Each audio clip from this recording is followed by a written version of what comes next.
You are listening to the Postcast presented by the Locked On Senators podcast and our friends at the Glebe Central Pub. Make sure to check out the GCP where the vibes are free at 779 Bank Street, and 9 of the next 11 games are at home. So take advantage of the Glebe Central Pub shuttle, $17 round trip to and from the GCP. I'm Ross Levitan alongside Lalime's Martian, breaking down a 4-3 Senators win over the Detroit Red Wings that had the most entertaining period of the season. A Brady Tkachuk fight standing up for Tim Stützle, a late rally, and we'll get into all that on the Postcast. Martian, how'd you see this one develop? That was fun.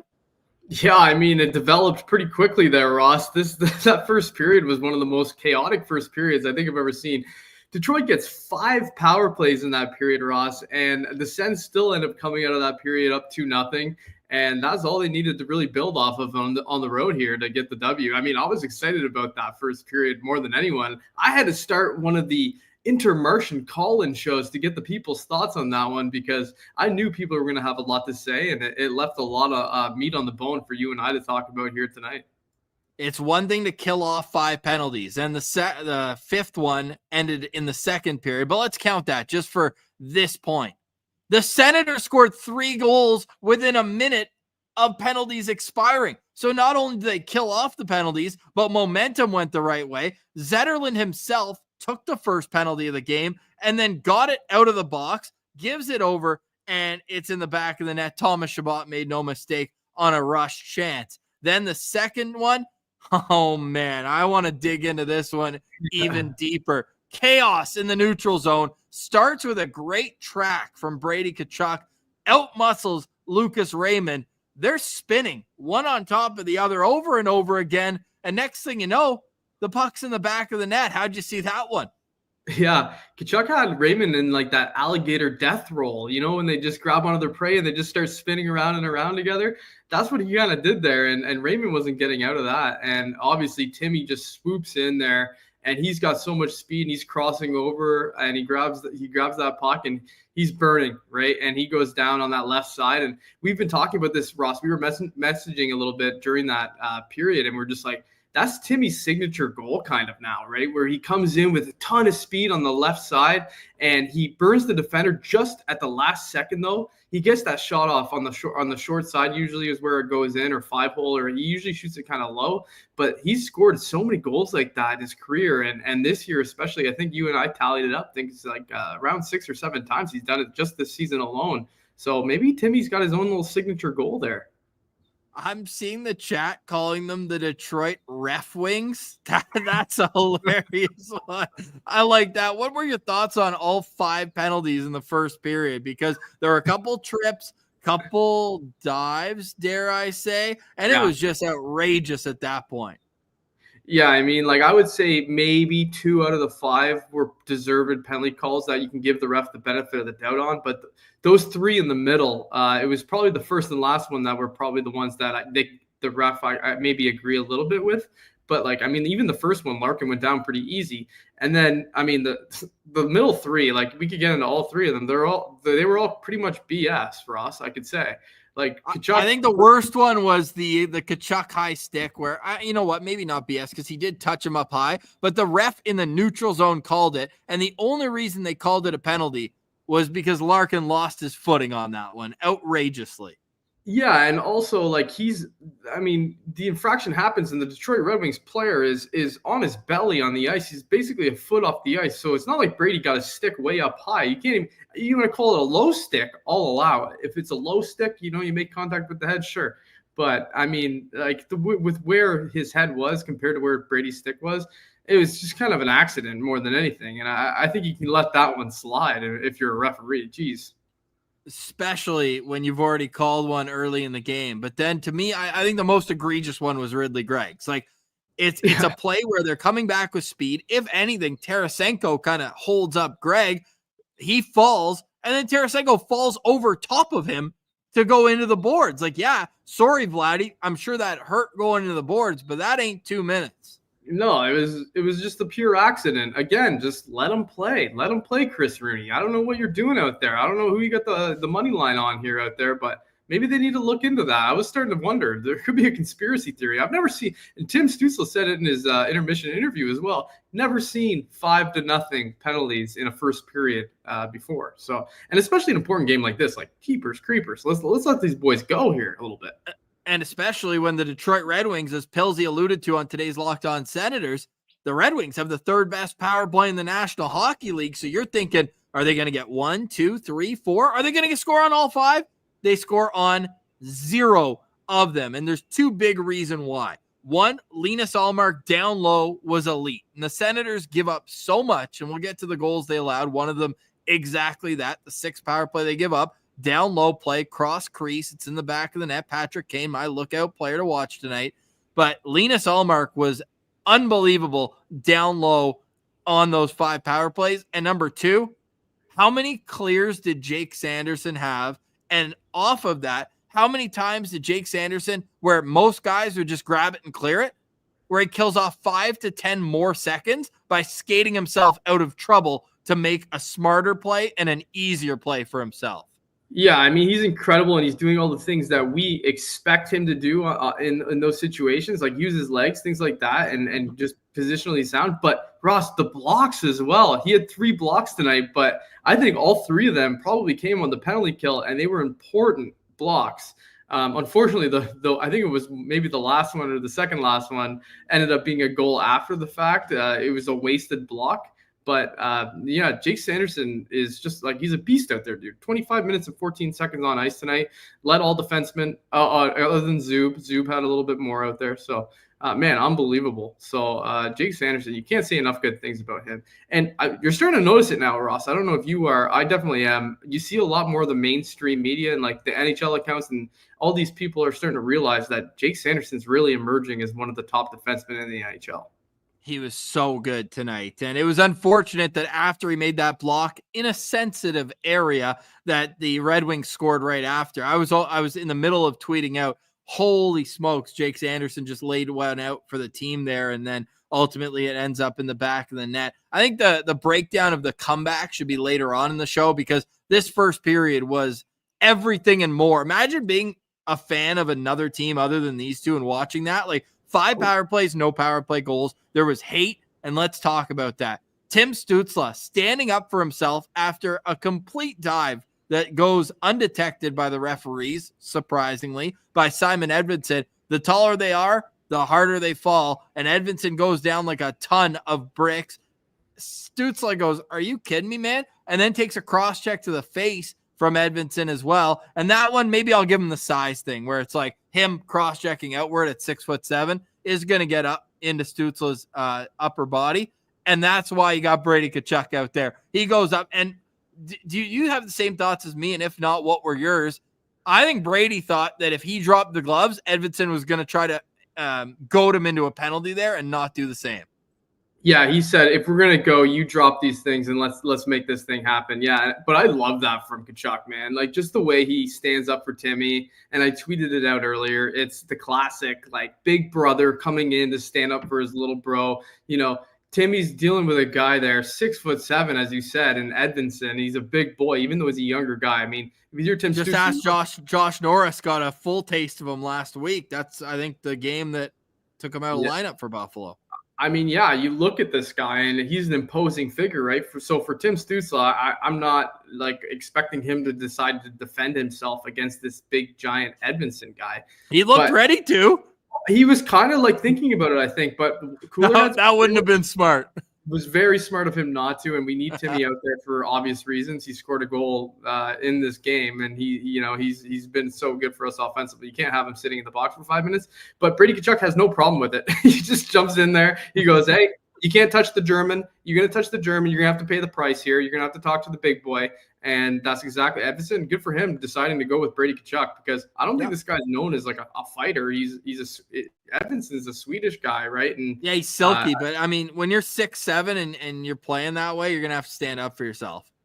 Yeah, and so I give him credit for that. And Brady Tkachuk's obviously a tough one. And I think Edvinsson tried to really use his reach to his advantage as much as possible. And he actually did a pretty decent job, I think, of fending off Tkachuk with that long arm and just kind of shoving that fist in his face. But at the end of the day, you got a man there in Brady Tkachuk who's extremely strong, and he's going to take you down. And I think Brady got a few good little pops in there as they went down to the ice. He threw 3 or 4 good punches. And so hopefully Edvinsson thinks twice next time he talks to the German like that.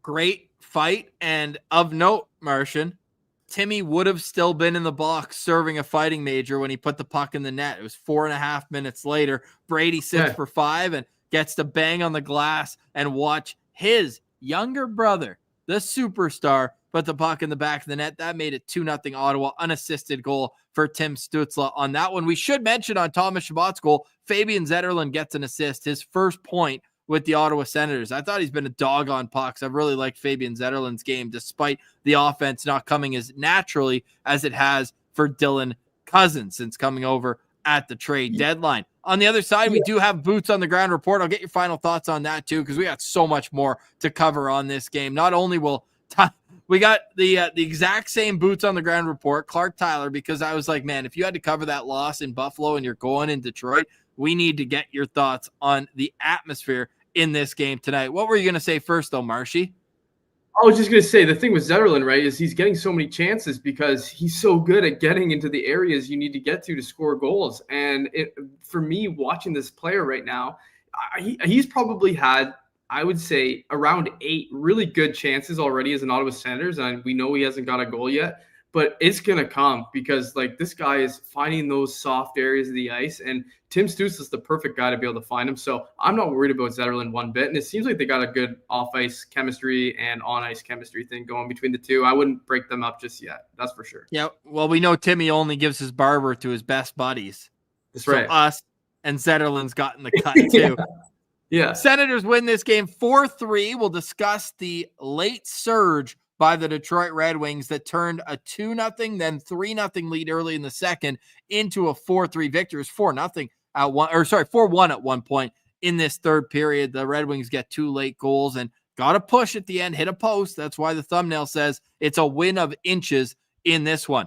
Ottawa gets outshot 34-32 in this game, but they do earn themselves the victory. I'm just pulling up right now because I'm curious what the shots were at even strength in this one. Because, the Red Wings had 12 shots on the power play. So the shots at 5-on-5 were actually 26-22 for Ottawa, but in the game, 34-32 for Detroit. Ottawa goes 0 for 2 on the power play. Detroit goes 1 for 6. Senators snap back 53% of the faceoffs in this one, 13 blocks to 11 for Detroit, and they out-hit the Red Wings 27-23. They also get 54% of the expected goals percentage at 5-on-5. Boots on the Ground report is next, but first let me tell you about the Postcast, because the Postcast is always brought to you by the Glebe Central Pub, the GCP, where the vibes are free. It is the neighborhood pub in the heart of the Glebe. You can find them at 779 Bank Street, and whenever we're in Ottawa,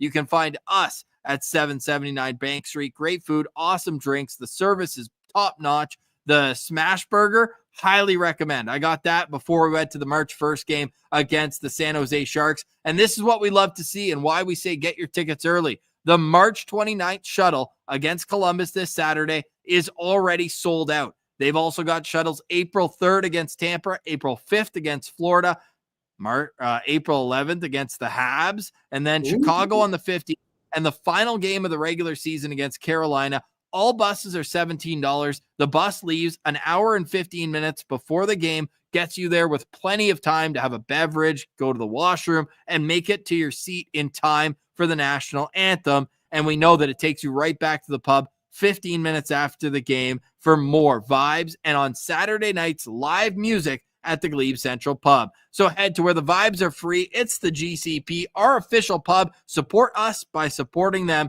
Head to the Glebe Central Pub, Canadian-owned, Canadian-made, Canadian vibes, and go check them out on Sens game days. Get 10% off your order. Today's episode is also brought to you by Trade Coffee. If you're like me, your mornings start with a cup of coffee. But I got tired of seeing the same brands at the grocery store. It just wasn't cutting it anymore. That's why I turned to Trade. And let me tell you, the coffee is next level. Trade is the #1 specialty coffee marketplace in the U.S., bringing you fresh coffee from the 50 of the country's top roasters. Their experts have taste tested thousands of coffees, curating over 450 amazing roasts. Whether you're new to coffee or know exactly what you want, they'll handpick the perfect match for you. My first bag, game changer. Their subscription, so easy. No more last-minute grocery store runs or settling for whatever's on the shelf. If you don't like your first bag, no worries. Trade will replace it for free until they get it just right. Right now, Trade is exclusively offering our listeners 40% off your first order at drinktrade.com/lockedonnhl. That's drinktrade.com, trade.com/lockedonnhl for 40% off your first order. That's drinktrade.com/lockedonnhl. Welcome back to the Postcast. I'm Ross Levitan alongside Lalime's Martian. We are waiting for our Boots on the Ground report here. We will get Clark Tyler here soon. 4-3, the Senators win. Martian, did you ever think this one was going to slip away? I really didn't, Ross, but trust me, I got a little bit sweaty about halfway through the third period there when things started getting a little bit tighter. Detroit was sniffing around. They were occasionally scoring goals, and the Sens just kind of hung on there a little bit for dear life. But it was it got a little bit tough there, especially like I don't like seeing former Sens score against the Sens.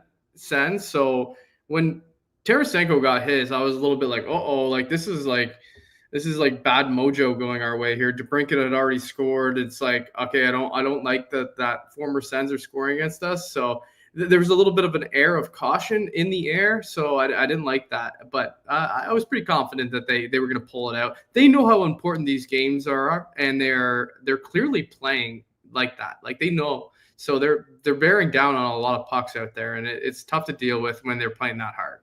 And they had to make sure to get a win for the dads on the dads trip. Right. And Keith Tkachuk's reaction, our guy Everyday Sens posted it. We'll retweet it right now. His reaction to the win was all time at the end of this game. We got our Boots on the Ground report. Clark Tyler. Hey, Clark, you have a little more fun tonight than you did in Buffalo? Oh yeah, a lot more fun. I mean, after the first period, the vibes were real high, but I think I lost like 10 pounds in sweat there in the last 15 minutes. Were you surrounded by Red Wings fans there, or did you have some Sens Army in your section? No Sens fans around. It was a sea of red and white. What was the chirping going on throughout the game? Were you giving it to them and then kind of, oh man, it's getting close at the end, or was it all good?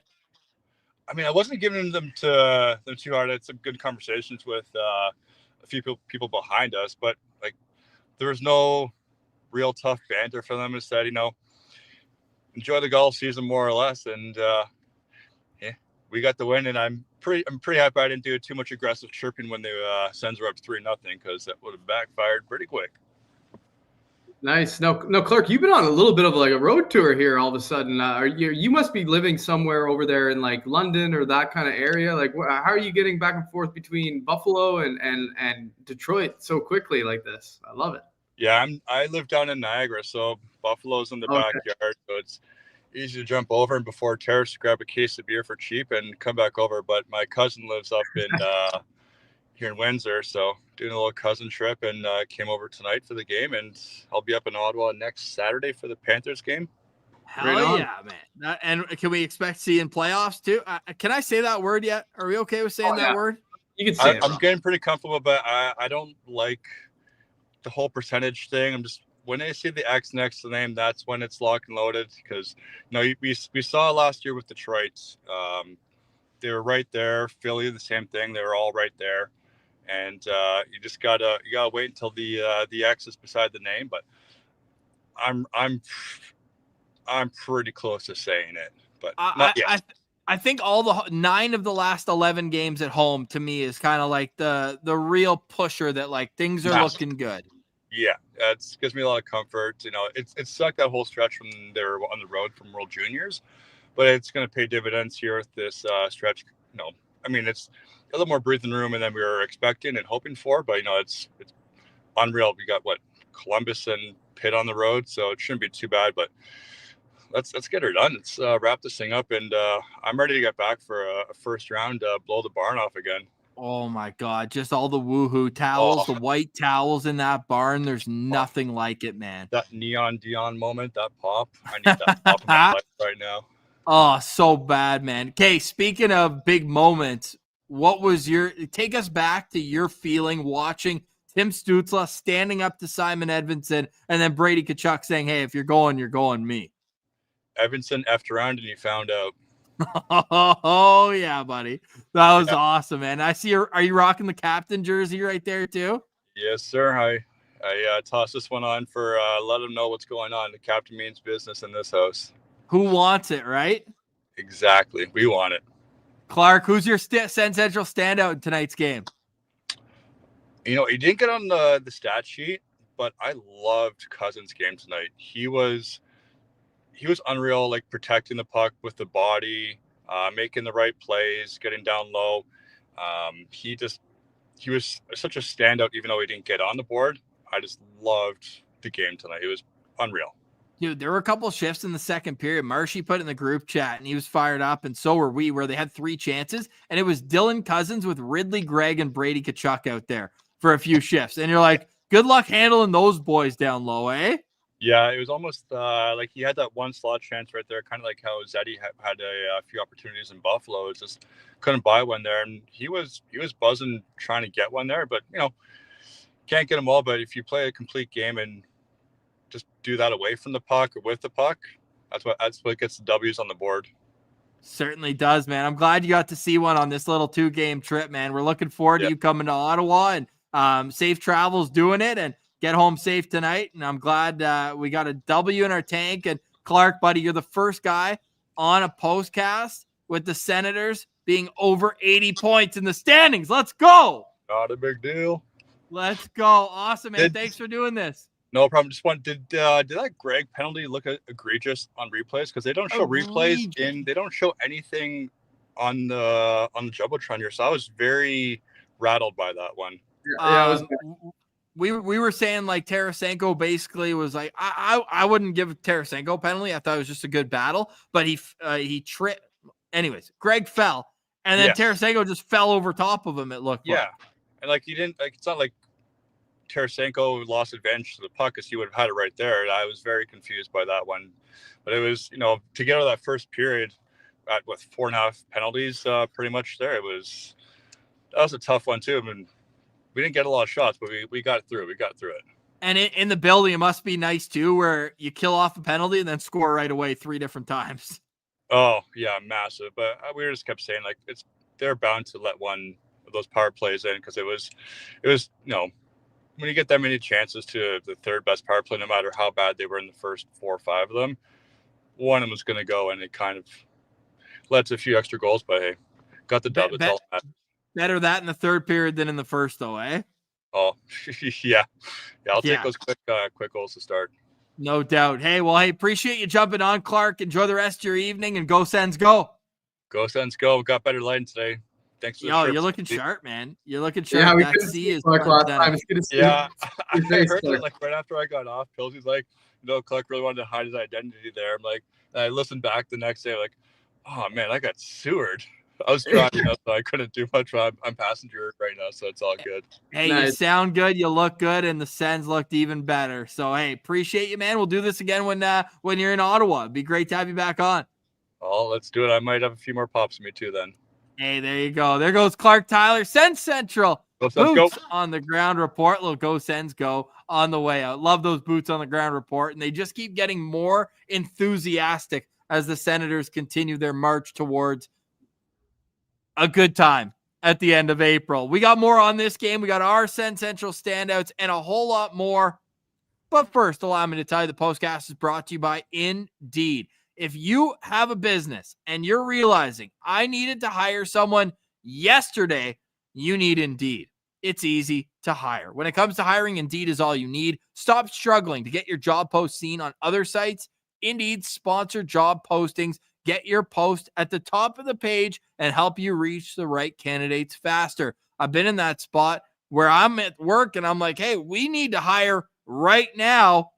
And the pressure's on. But every day without a right person is a setback. That's exactly when Indeed sponsored jobs come in handy. They make sure your post is seen by the right candidates right now. Now, you can speed up your hiring process with a $75 sponsored job credit. Just go to Indeed.com/locked on right now and support our show by saying you heard about Indeed on this podcast. Terms and conditions apply. Hiring, Indeed, is all you need. All right, welcome back to the Postcast. I'm Ross Levitan alongside Lalime's Martian, breaking down a 4-3 Senators win over the hated Detroit Red Wings. And Marshy, this is a rivalry the similar of a hammer and a nail since the start of the 2019-20 season. Brady Tkachuk's second year in the league. Marshy, the Sens are 15-2-1 against the Red Wings. Thanks for coming out, eh? Yeah, I mean, they don't want it against us. It's kind of been a tone setter. But we basically single-handedly eliminated them from the playoffs in 2023. They were making a push, and the Sens were also right kind of in that mix as well. Maybe the Sens were a little out of it at that point, but they were ready to play spoiler. And Brady Tkachuk kind of took over that game. That was the who wants it game. And I think, you can pretty much draw parallels between the Sens' success against the Red Wings and Brady Tkachuk coming into town because, he loves playing against those original 6 teams, probably especially the American ones. And he puts on a bit of a show against those teams. So Brady Tkachuk, that'd be an interesting thing to look at. What is Brady Tkachuk's stats against original 6 teams? That's a project for the LSP stats department later down the road. But no, that's one for the chat right now. Chat, can you please add up? If you go to hockeyreference.com, career splits, I want to know because he crushes the Rangers. He had that huge OT goal in Boston earlier this year. He kills the Montreal Canadiens and the Toronto Maple Leafs. I'd love to know that stat. Please, chat. Fine. Well, we know he just got his first goal against Chicago, so that would probably be the one that you could look at and be like, oh, like maybe he's getting apples. Maybe he's getting apples over there. So you never know. The worst of the original 6 teams since he came in the league are the ones that he's struggling with. Oh my goodness. That's wild. We got lots to get to in terms of wrapping up this game too, but the chat is really wanting to get in to Fabian Zetterland, and rightfully so. Tails wants to know if he should get the Stützle buzz cut. I mean, when you got locks like that, that's a tough ask, but Timmy had some great flow too. And Justin wants to follow up saying, how many more chances for Zetterland does he need before it goes in? Timmy's trying to set him up for success. Do you think he's trying too hard?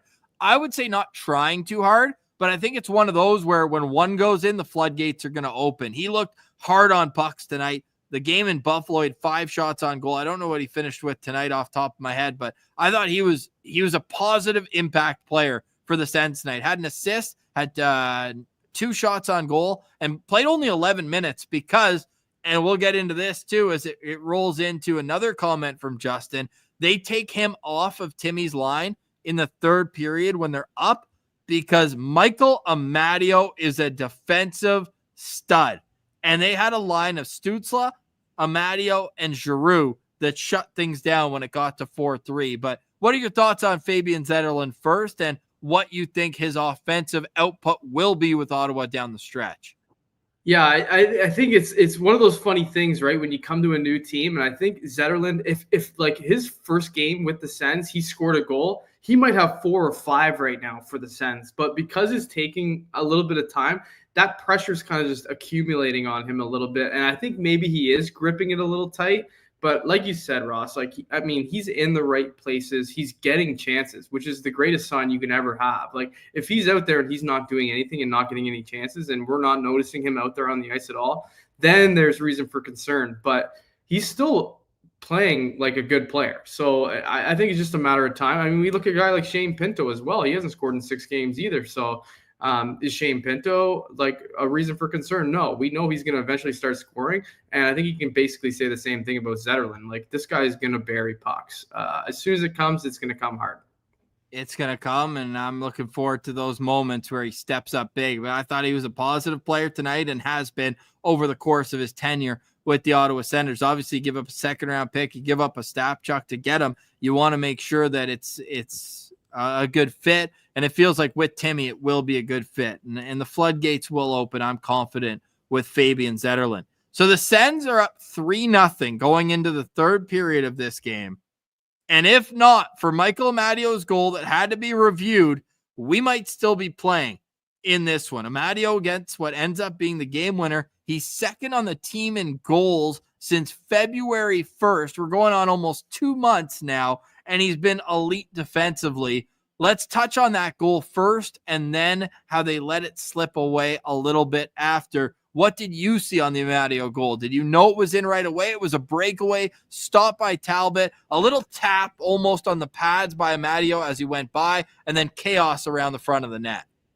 Yeah, my initial reaction was I was really surprised that I saw Chris Rooney just waving his arms, waving that thing off immediately, which was, surprising because it looked like one of those plays where it's just like the forward momentum's coming that way. The goalie's clearly all the way in the net. Even if that puck was below him, that thing was going to be in the net. And I didn't really know it was going to be in until I saw that overhead camera and realized that the puck entered the net well before Cam Talbot ended up sliding backwards as well. So I thought that was going to be a good goal all the way, and Amadio did a great job just driving that thing home.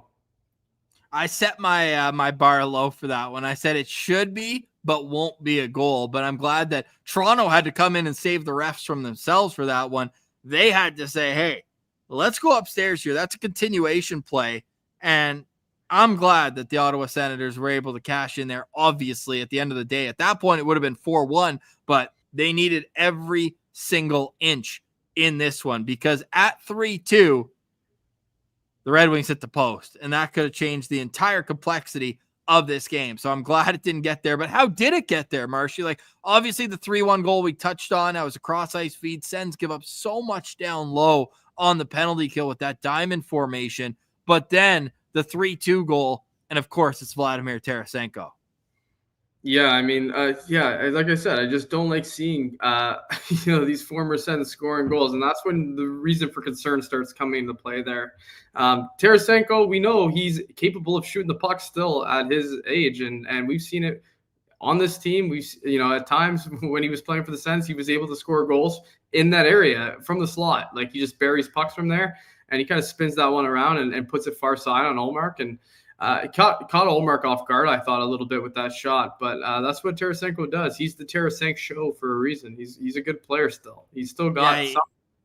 He does. I mean, he won the cup last spring. His 10th goal of the year, though, only 10. But it came at an inopportune time with just over 4.5 minutes left in this game. And it was tense moments after that. And I think it leads us perfectly into essential standouts in this game. I'll lead us off, and I think we can snap it around twice in this one, Marshy. Dylan Cousins is off the board. I like how Clark took it off the board because I like when boots on the ground reports. It's not just the stat sheet. It's not just the big plays. It's what you see at the game. So I'm glad he went with Dylan Cousins. But Linus Ullmark, this game's not 2-0 Ottawa going into the first intermission if it wasn't for Linus Ullmark. And at one point, it was 74 saves on 76 shots for Ullmark against the Detroit Red Wings, going back to his elite 48 save performance earlier this month. But Linus Ullmark, to me, is a central standout tonight. He finishes this game. What was his goal saved above expected? It had to be pretty good in this one. Plus 1.17 for him. And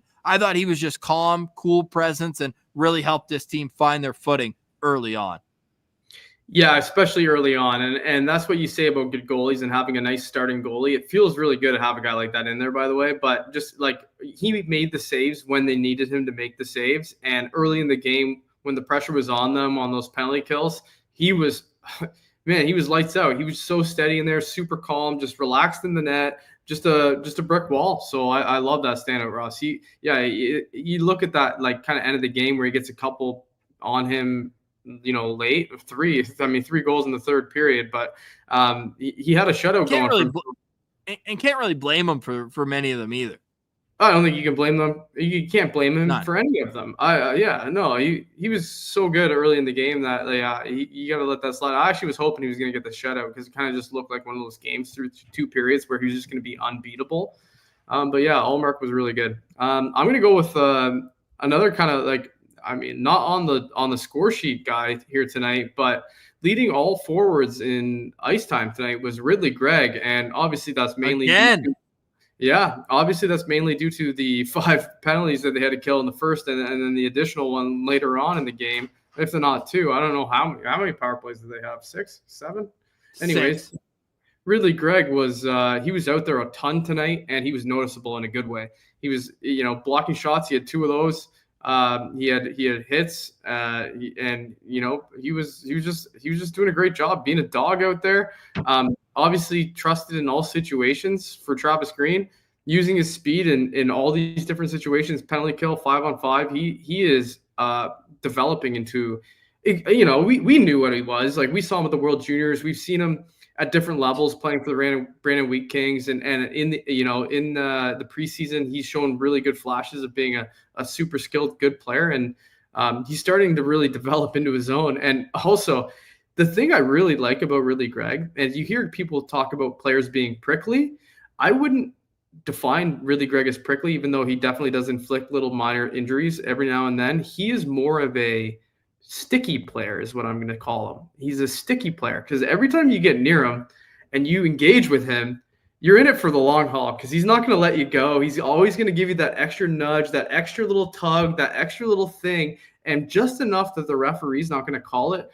But and if he falls on top of you, good luck, because he's not going to do his best to get up off of you. He's going to let you lie down there and try to lift him off of you. So he's just a crafty player. He's fun to watch. He's obviously all of our favorite players. So Ridley Greig, I thought, had a great game tonight too. I still remember when you guys were doing a postcast and I joined live because the Brandon Wheat Kings were in Winnipeg to take on the ice. And I remember just laughing and being like, this guy's always up to something behind the play.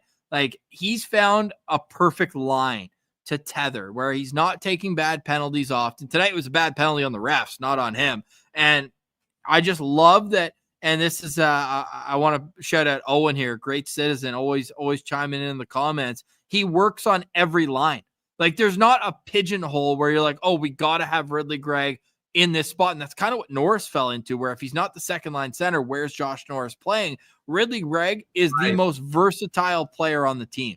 He can play anywhere, any style of hockey, Ridley Greig can give you plus minutes, and he was a big reason.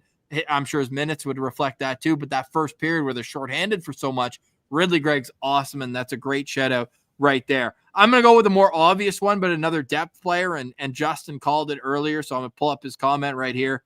Michael Amadio. Holy smokes. Talk about a guy taking on his role with grace and determination. This guy was sent down to the fourth line because they simply didn't have enough bodies that could play bottom 6 minutes. Talk about roles. You need Zetterland in the top 6 role for him to be at his best. Michael Amadio takes that. He goes, okay, what do you want me to do, coach? And his goal tonight was one thing. His shift with 2.5 minutes left after the Red Wings called a timeout, and you see the value of him, right? It's not like you're putting him down on the fourth line and saying, hey, we'll see you for a couple minutes here or there. Hey, when we're up in a game, we're going to need you, bud. He pickpockets Patrick Kane, loses it again, gets it back again, pressures it down low. That was the type of shift. And somebody replied in the comments. I said, what a shift. And the answer, you can tell this guy's won a Stanley Cup. He knows the little things that need to happen when you don't have the puck to get what needs to be done. Michael Amadio is definitely a Sen Central standout in tonight's game. Yeah, he's fantastic these days. And it's really funny seeing these guys who Steve Staios brought in the offseason, just all of a sudden, the longer the season goes and the further closer we get to playoffs here, they're the ones who are starting to be the ones who are stepping up and making these plays and these little details of the game, as they say, that are making the difference in getting a win and earning a loss. And I think that, man, yeah, I think Amadio is embodying that wholly, him and Perron both together. And I mean, not Nick Jensen's best night. That turnover on the Red Wings' second goal was a bit tough. No, but I did like him lipping DeBrincat, so I'll let it slide. Because, that was good. He's like, what are you talking about? It's like, your guy started it. Like, get out of here, you shrimp. I did love that from Nicky Jensen. And, yeah, him and Shabbat had a side note, I'm so happy Alex DeBrincat isn't an Ottawa Senator anymore. I know he scores goals, but I'm glad that guy's not an Ottawa Senator. Yeah, he's allergic to the playoffs, it seems like Alex DeBrincat is. So, yeah, it looks good on him. Go ahead. Just before you go to your next Sen Central standout, Justin saying, when do we get Cousins back? Gaudette's not working. We were talking in the group chat. When's the last time Gaudette did much of anything? But look, we're not here to pile on a day where the Sens win. Gaudette's +1 in under 8 minutes tonight. Would you like your fourth line center to be a little bit sharper on the dot? Sure. When I think you went 4 for 10 in the dot tonight. But yeah. When Cousins gets back, Dylan Cousins, we got to clarify now that Nick Cousins. We got to clarify because we got 2 Cousins on the team, spelled differently, of course. But Nick Cousins, if he's able to get back, will be a welcome addition to that fourth line. Whether it's it's definitely not Amadio. Whether it's Highmore or Gaudette, whose place he takes. Because Gaudette, the thing with him is you never know when he's going to pop off and score twice in a game. Like, you never know when the offense is going to come with him. That's the thing I was going to say is, like, he might be quiet right now, but he's going to score a big goal when you need one at a time you don't expect it. So, you kind of got to know that his early season production was not going to continue. But it helped the team so much. Like, they wouldn't be in the position they're at without him. Yeah, I mean, they needed him to be doing that while other guys in the secondary offensive area weren't producing. So, yeah, he did a great job in that early, and he's earned himself a lot of bandwidth with that performance early in the year as well. When Nick Cousins does come back, I wonder, it's probably going to be probably Highmore. You would think it's Highmore, but at the same time, I can see Travis Green really liking Highmore, what he brings to the table. He's got a little bit of an edge. He's average size. Yeah, he's not like. Gaudette has one goal in his last 25 games and is still tied for 5th on the team in goals this year. Yeah, that's nuts. Like, he was everything and more early on the season. So your second Sen Central standout is? Yeah, I'll keep this one quick because I think we give this guy a ton of love. But I'm going to go with Tim Stützle. I just thought he was a dominant player again tonight. He was so good. Obviously, that goal, the signature goal that he likes to score, and taking advantage of the chaos of Brady Tkachuk. But mainly for me, it's him being such a good player that he can go out of his way to try to set up Fabian Zetterland, even at times maybe where he shouldn't. And he's that good at hockey. So Timmy, I thought, probably was frustrated by the amount of penalties that the Sens had in the first period, but it didn't stop him from continuing to give her out there. So I'm going to go with Timmy. Yeah, I like that too. Before I get to my final one, more chats coming in. We appreciate everyone throwing a few shekels in the guitar case. Sens fans in Van, great citizens. We loved having them on after that win in Vancouver this year. We were so freaked out that we kept dumping it in and giving them the puck back when they're ahead. Yeah, it's tough when you're watching on TV, but when you're at the game too, you can really tell too. A lot of that is wanting to get quick shifts, quick changes, and you would rather have the other team attack you from 200 feet away and have fresh legs out than try to maneuver at the offensive blue line and try and stay out there for a 2-minute shift. So I understand the frustration. I was feeling it more though in the New Jersey game. It felt like they were doing a lot more of dump and not chase when they were in the New Jersey game, but I definitely understand that as well tonight there, Sens fans in Van. Benjamin writes in, loving how the boys are all having their moments this season, whether it's the old boys, the young guns.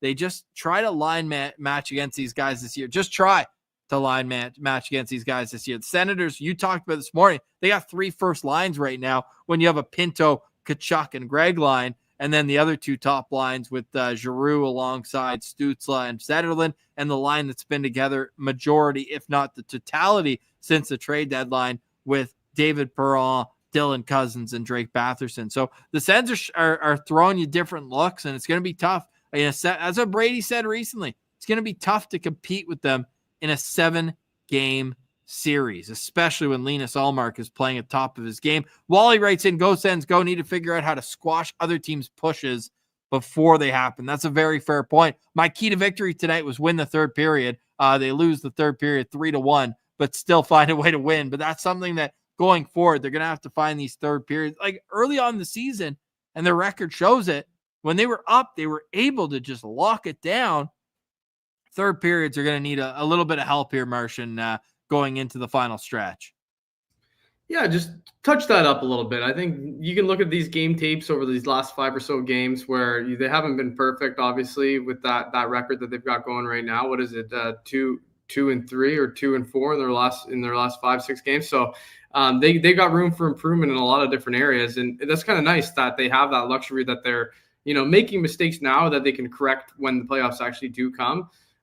Because I think when I think they're coming, Ross. I think it's time. I think that this is the year. I think that we're getting in. The math is on our side.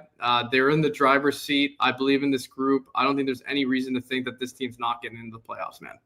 I really, really hope so. Leave it to Sens. It would be a complete choke. It would have to be a complete choke. And I don't think that they're capable of that choke right now. I've said it. And now that sounds like that's going to be clippable for some people. If no, don't worry. Do, it's not going to happen. Nobody listens to the show. No. Leave it to Sens Chirp to find an elite photo of tonight's game. Brady Tkachuk still laughing at Edmonton, be like, you want to go after 6'0" Tim Stützle? Buddy, you got your height as your number. You're 7'7" out there.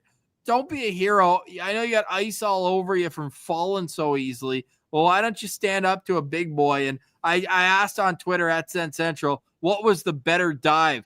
Edmonton before the fight or during the fight? Because he took a few punches and he's like, I'm a big boy. I'm just going to wrestle Brady down to the ice so he stops hitting me. Yeah, it took him like probably that split second just to realize the strength of Brady Tkachuk that he had in his hands there. And he's just like, I don't want to have to deal with this. So I'm just going to turtle out of here. Have I given a second Sens Central standout yet? I don't think I have. You have not.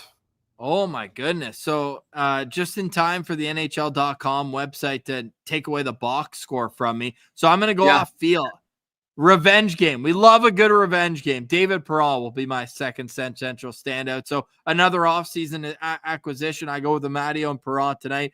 Getting that goal. And I love how during the second intermission interview with Gord Miller, shout out Gord Wilson, but Gord Miller with TSN, he goes, I know that goalie. I played with him last year, and sometimes he keeps his glove a little high. So I went low glove, and it worked. Like those little intricacies of the game, feed me them on a platter. I absolutely love that. Yeah, I mean, that's glorious when you have that kind of insight. It's just like, that's just something that the other team doesn't see. Right. I did Ullmark first. Whatever. Give me a third. Because I went with Ullmark and Amadio. Amadio, Perron, and Ullmark. Yeah, whatever. Give it to me. You're fine. It's your show. You want me to give you a fourth? Can we talk about Tyler Clevin? Let's talk about every single team. The hit on Austin Watson. Oh, buddy.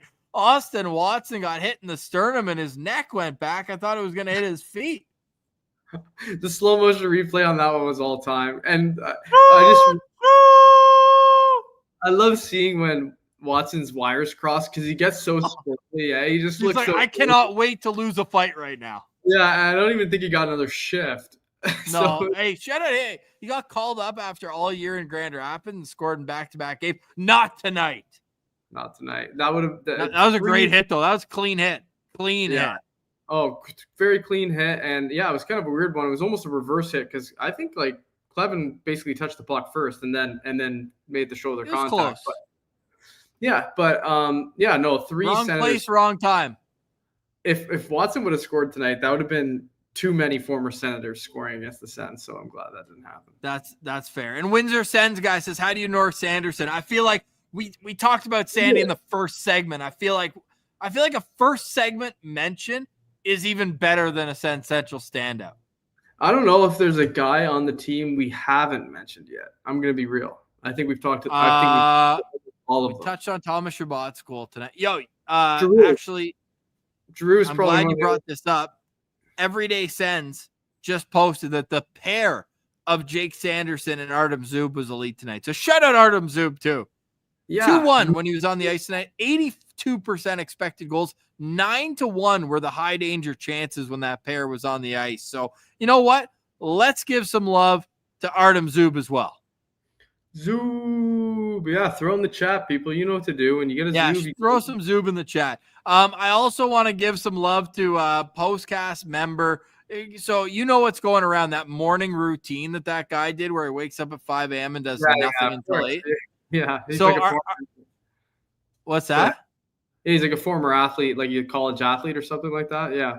Is he? Well, our guy Jack Richardson did one of these. 7:36, you're looking at Tim Stützle. 7:40, you're looking at Brady Tkachuk. That's gold. That's our guy Jack Richardson. Oh, Jack, that's gold. That's so good. That's all. That's a great. You can see that. That's so. I need to go retweet that immediately. Yeah, I already had it. I said 10 out of 10, no notes.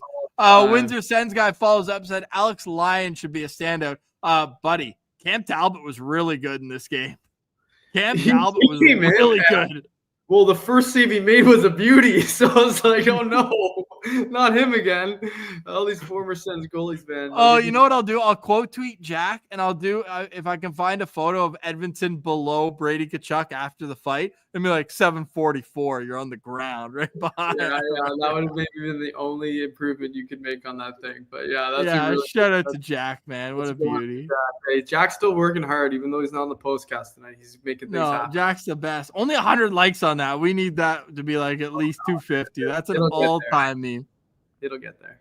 All-time meme. Any final thoughts on this? Was fun, man. Sens are 15-2-1 against Detroit. Their fan base, they talk a lot. They got nothing to back it up. 15-2-1 since the start of the 2019-2020 season. Yeah, and not that anybody would ever question Ross's commitment to the postcast and to podcasting about the Ottawa Senators. He did tell me that he had steaks coming off the barbecue at 10:30, and here he is, 50 minutes. My wife went to Target. My wife went to Target with my mother-in-law, so my father-in-law's got. Anyway, but I was gonna say, there's steaks in the barbecue right now, though. Hilarious. So, I mean, that just shows you, right? When the Sens are buzzing, the Sens are winning. Ross, we could always talk about the Sens probably all night. We've done it several times, so. These postcasts are a luxury for us. It's a lot of fun. So we couldn't do it without the people in the chat. I mean, Jackson, Justin, Tails, Can't Control Life, Benjamin, Sens fans in Van, Wally, everybody is so generous to us. We can't thank you guys enough for making us able to do this after each and every game. Like Martian, this is let's pull it up. Let's pull it up for the people. I'll show everybody uploading the here. I'll do that after dark. So we'll wrap up for our audio listeners. If you want to know the Postcast stats, we'll do that after. My final thoughts is not only do the Sens win, but the Habs lose tonight's game. So the Ottawa Senators extend their lead. We'll talk about that tomorrow on Locked On Senators. For tonight, we say goodbye. For Lalime's Martian, I'm Ross Levitan. This has been the Postcast presented by the Locked On Senators podcast. Your team every day. All right, we'll get to Danger Flutes in a second. That'll be it for the audio listeners. So Mark Hamad, one of the great citizens out there, has made this graphic for our Postcast, which is all time. Yeah, crazy. And let me take you through this here. Can you guys see that okay at this size? I hope so. So not only do we have the total Postcast stats here, this is our 283rd Postcast. So we will we'll update this right now. We'll update this all live. So not only, yes, we are after dark right now. So let's pull this up here. Ross and Martian, buddy, we are on a heater right now. Hot. We're hot. Look at this heater. March, what's 27th today? Yep. So we got the Red Wings. Dub. 4-3. You and I are 12-9-1, but we are on a 5-1-0 record. And honestly, if you listen to that Panthers Postcast, we were laughing coming into it because it was I might have taken an edible before, but it was also like no Pinto, no Norris, no Tkachuk, and it was the last. Oh, game that was that game. Yeah, I remember that one now. Yeah, we came in, we were laughing. We're like we could have started this Postcast midway through the first period. I tried to convince you to do a midcast. Let's just get it over with here. But yeah, that's funny. We're on a roll. You're still missing the record with Stützle on the Postcast. We gave that to me and Pilsy. Ross and Pilsy all the way down here. The Sharks win. Yeah, this was featuring Timmy. That was an all-time Postcast. You were invited, Martian. You just couldn't wake up in time. I didn't wake up in time. The GCP got me, as it always does. Yeah. Justin wants to know where the Sens Ice Girls are, Marshy. So funny how you say something on Twitter and a year and a half later people remember. I love it. I think it's literally been 2 years since I tweeted that. I was like New Year's Eve 2 years ago. But Ferg coming in hot. Let's go, Ferg. Let's go. Yeah, Ferg. You know what's funny about that Ice Girls? I remember where I was when I saw it. I was coming back from my honeymoon. I was like, oh, I'm on my honeymoon, but Martian's looking for his. That was like the heat of like you got to be careful what you say online. You still do, obviously, but like even just the slightest little thing like that, like. Yeah, I don't know if Red Wings even have Ice Girls, so I'd like to see a study on the teams, like who have them and who don't, and who's in the playoffs. Dallas Stars definitely do. They do well. 100% they do. Yeah, the Devils do. There's a lot of teams that do. Are the steaks even on? Sometimes I don't know what this guy's doing. They usually taste good though. They don't always go down smooth, but they always taste good. Oh yeah. Let me just address that because people have asked if I moved to Arizona. It's the start of my parental leave and the end of my wife's. So we took the 3 weeks and we just came down. My parents-in-law have a place here in Arizona. It's a 6 spot. So that's why I've been here for so long. I'm here until next Wednesday too. So I'm back in time. And look, maybe I'll just throw this out here too because I'm really sad about it, but it's likely. Sens have to make round 2 for me to come to Ottawa. I know it's awful. It sucks. But like I said, my wife's going back to work. Got to be the full-time dad. So it's the way it goes. So hey, somebody's got to be at ground control for the Postcast too. Don't think that I'm not the most upset about this of all time. But if you think I'm picking that fight with the wife, there's a 0% chance of that. Got to be the dad. Got to be dad first. And hey, Pilsy's good. Pilsy says if first round goes 7, he's going to all 7 games. So Pilsy will be at every single game round 1. All 7. Does he think they're going to play the Leafs? Because that's the only way he's going to be able to pull that off. No, he said he's. You know what he told me? Pilsy goes, it's cherry blossom season in Washington. If it's If it's the Capitals, that's what he said. Oh my God. I couldn't believe it. But my wife has a week off the first week of May. So she says if they make round 2, you're good to go. So there you go. Nice. Perfect. There you go. But Pilsy will be boots on the ground. I won't be joining Pilsy for the on the road trips. Not even the cherry blossoms? I won't be going to see the cherry blossoms in Washington if that's where they end up going. But maybe a Toronto game. Maybe. I could see myself doing it. But Nicholas points out a good point. Pilsy said his solo record's questionable.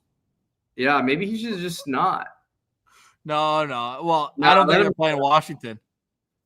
Yeah, no. He'll have a buddy or two with him. He'll drag somebody along. So Pilsy in a U.S. building alone is not good. I think he's 0-2-0, if not 0-3-0. Chicago and Tampa. You went to both Tampa games. You only went to the one. Now, if they play Tampa, we might have to reconsider because direct flight to Orlando. My parents have a place there. If they play Tampa, they're not playing Tampa. It's either Florida or I don't want to play Tampa. No. There will be no. I would rather play the Panthers than the Lightning. You? Yes, but very slimly. It's a slim margin. I don't care. This is the thing. Maybe right? somebody could find what's the record. What's the record of a team that's made 2 Stanley Cup final appearances in a row? I feel like the third year usually they're gassed. Yeah, that's true, and they're already kind of banged up. And Tampa kills us, dude. Tampa kills us. It's bad. It's a bad matchup for Ottawa. But I also don't want the Tkachuk storyline. I kind of do. I don't. It's all we'll hear about. We won't hear about anything about any of the games except here on Locked On Senators. We will do a Tkachuk-free half hour. You get banged up, Matthew Tkachuk coming off an injury, trying to get back up to speed. True. Wally points out Tampa made the Cup final 3 years in a row. Literally 3 years ago. Yeah, I know. But yeah, Florida could easily do it too. But yeah, I like the Tkachuk storyline. I think it would play into Ottawa's favor. I do, Russ. I gotta go to bed, man. We're like getting late here. So I know. Last thing, and this is after dark, so you can turn the lights off. It makes you feel better. Lights are out here. It's kind of cool. You could see the sun set as things develop on the Postcast. This is just for our great YouTube viewers, all the citizens out there. We appreciate the hell out of you. Is there a part of you that doesn't want the Leafs because of the home ice advantage and like the first time in playoffs in 7 years where it's like we want it to be only Sens fans there? Does that play into it at all? I think if that happens, they need to find a way to make sure that there's too many Leaf fans in Ottawa that you cannot keep Leaf fans out. Well, here's the other thing. The season ticket holders aren't going to be selling their playoff tickets to Leafs fans. True. Although some might because money's tight these days for a lot of people. So and you could no, I'm not even going to say it. Don't sell your tickets if you have them. Don't sell your tickets. That's the only thing that can really get more for your Ottawa Senators fans. They need a home ice advantage. But you know what I'll say? When the Sens played the Habs in 2013, I was at every home game of that series. Me and my buddy pitched in on a half season for the next year, which ended up being a dud, 2014. The Ales Hemsky year where they tried to make a push at the end, couldn't. I was at the game where Hemsky scored that elite goal, though, against Tampa. Besides that Habs series, there's lots of Habs fans there, but trust me when I say it is still a home ice advantage for the Ottawa Senators. So give me the Leafs, period. Yeah, and the Sens get fired up whenever any fan base decides they want to try to take over the CTC. It actually fires the players up even more. So I'm not worried about it. Yeah, the Pajot chance came from that. So love that. Great show. Much for, hey, let's start early. Let's knock it out. No, the boys are buzzing. The boys are buzzing. We appreciate the hell out of each and every one. He's staying us after dark. Like, I'm literally cutting this out for audio. This is YouTube exclusive right here. So, hey, I know 418 in the chat, heavy. We love you guys. If you're watching this after and you're still here, give me a go Sens go in the chat below. Not in the chat, in the actual comments on YouTube. I want to hear it right here. All-time record, Habs, 10 years. They made the Stanley Cup Finals 10 years in a row from 1950 to 1960. That's actually impressive. We chirped hey, there's only 6 teams. That's still impressive. Impressive.